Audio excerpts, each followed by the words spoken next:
Question 26. The function f and its graph are shown below.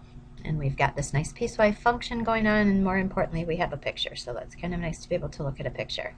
It says to calculate the limit as x approaches 2 from the left of f of x. Okay, if I'm looking at a picture, which will be the easiest thing to do, and I'll kind of show you both ways if you want. If I'm approaching 2 from the left, here is 2. I'm coming in from the left. So as I'm coming in from the left, I just need to look at what y value am I headed towards, and I'm headed towards a value of 4. Okay, another way that I could look at this is if I'm approaching 2 from the left, here is 2 from the left right here, all I'm going to do is actually plug 2 into this equation. 2 squared is 4. Okay, which value is greater? The limit as x approaches 1 or f of 1. So I'm going to have to actually find both of these to be able to find my answer. So I'm going to come down here and do this.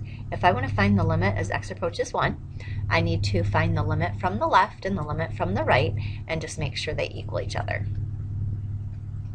Okay, so as I'm approaching 1 from the left, I'm approaching a y value of 1. As I'm coming in from the right, I'm approaching a y value of 1. So my limit as x approaches 1 will equal 1.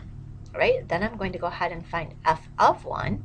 So if I find f of 1 is actually the point at 1. So at x equals 1, I have a point at 2. Okay?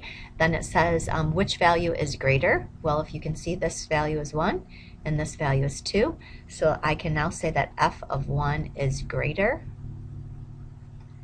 And when I say justify, I'll just say because the limit as x approaches 1 of f of x is equal to 1, and f of 1 is equal to 2.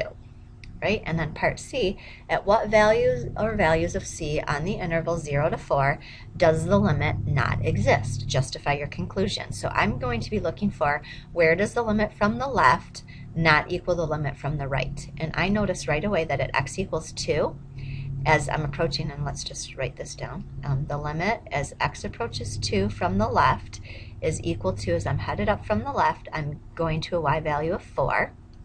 And then if I find the limit as x approaches 2 from the right, as I'm coming in from the right, my y value is equal to 3. So notice, since those do not equal each other, the limit as x approaches 2 does not exist.